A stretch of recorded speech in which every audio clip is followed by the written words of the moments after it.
Hablemos claro, Nicolás Lucar. Los jubilados, de los que habla hoy la primera plana del diario Exitosa. 300.000 personas que trabajaron toda su vida, a la que le descontaron todos los meses una parte de su salario. Y que hoy el privilegiado gana 470 soles al mes. Y la mayor parte gana menos de 200 soles mensuales. ¿Qué ser humano puede vivir con 200 soles? Estamos enfrentados a una situación dramática, porque uno puede no mostrar las cifras de manera transparente, pero la realidad es algo que no se puede ocultar. El coronavirus nos está ganando la guerra, y hay que ser claros en decirlo. Y esto era inevitable si ocurría lo que lamentablemente está ocurriendo. Hay demasiada gente que no respeta ni cumple los protocolos indispensables para enfrentar esta crisis sanitaria que afecta a la humanidad entera. Lavarse las manos, mantener el distanciamiento, no usar mascarillas. Esto que parece tan simple, pero que es el arma fundamental para enfrentar el coronavirus, no está siendo respetado por demasiada gente en el Perú. Y lo que está provocando esto es una generalización del contagio, con el inevitable efecto, porque esto nos lleva a enfrentar otra realidad, la de la catástrofe de la salud pública en el Perú, que no tiene que ver con el coronavirus, que era previa al coronavirus y que es el resultado de que la salud pública en el Perú no es que no fuera una prioridad, solo tenía importancia para nuestros políticos como negocio, porque prácticamente en todos los escándalos de corrupción en las regiones hay un hospital en el medio, o en la lista de los casos más escandalosos de corrupción. Tenemos un sistema de salud que no es capaz de enfrentar esta pandemia. No tenemos camas de hospitalización, no tenemos camas de unidad de cuidados intensivos, no tenemos respiradores y es increíble, no tenemos oxígeno siquiera para atender a la gente.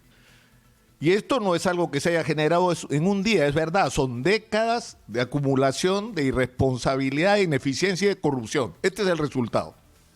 Y la están pagando los peruanos, que según las cifras oficiales ya bordean los 230 muertos por día, pero según la realidad probablemente sean el doble. Fácilmente están muriendo 500 peruanos al día en este momento por el coronavirus. Y esto es una tragedia nacional.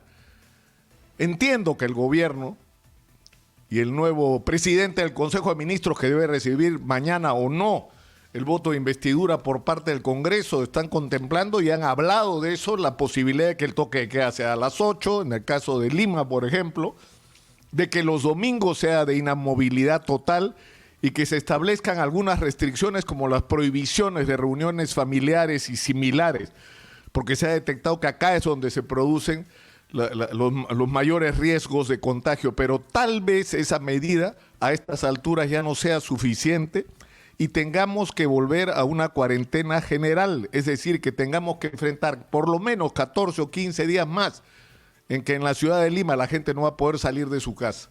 Y el efecto económico que va a tener esto va a ser gravísimo, va a ser gravísimo. Y esta es la situación en la que estamos. Y dentro de esta situación, no solamente va a haber que pensar una vez más en los más vulnerables y en maneras efectivas de llegar a ellos, de aprender la lección de lo que se hizo mal, de utilizar todos los mecanismos que hay para que los más vulnerables tengan que comer, porque ese va a ser un problema, está siendo un problema, va a ser peor en la próxima semana. Y dentro de los vulnerables, los jubilados, de los que habla hoy la primera plana del diario Exitosa. 300.000 personas que trabajaron toda su vida, a la que le descontaron todos los meses una parte de su salario. Y que hoy el privilegiado gana 470 soles al mes. Y la mayor parte gana menos de 200 soles mensuales. ¿Qué ser humano puede vivir con 200 soles? Esa gente hoy es la más vulnerable. Porque no tiene, porque la hemos empujado a la pobreza después de una vida de trabajo, por el abandono de los sistemas de seguridad social. Pero además son las personas que están expuestas al mayor riesgo por el coronavirus. Estamos en momentos sinceramente críticos y duros para nuestra República. El día de mañana es trascendente. Todo lo que había que decirle al señor Walter Martos, se lo dijimos a Pedro Cateriano. Tiene que atender a la gente, tiene que hablarnos con realismo de lo que está pasando, tiene que tomar medidas dramáticas y drásticas para que, por ejemplo, no falte el oxígeno. Cuando el país está lleno de plantas de oxígeno, muchas de las cuales no están operando. Tiene que tomarse medidas severas para que se logre eficiencia en la atención a la gente. En medio de la catástrofe de salud pública hay cosas que se pueden hacer. Y es cuestión de decisión y que cada uno tome su lugar y el que no cumple su labor para afuera, sin asco. Porque primero está la salud de la gente, pero en el otro lado hay que ser conscientes de que la clase media en el Perú está desapareciendo y que es urgente tomar medidas para rescatarla, así como se rescata a la empresa, sobre todo a las grandes y medianas empresas. Hay que rescatar a los ciudadanos, a los emprendedores, a los que han construido este país en las últimas décadas pese a la irresponsabilidad de los políticos, a las que han generado la mayor cantidad de empleo. Todo lo que había que decirle a Walter Martos, ya se lo dijimos, solo esperamos que él sí haya escuchado. Hablemos claro, Nicolás Lucar.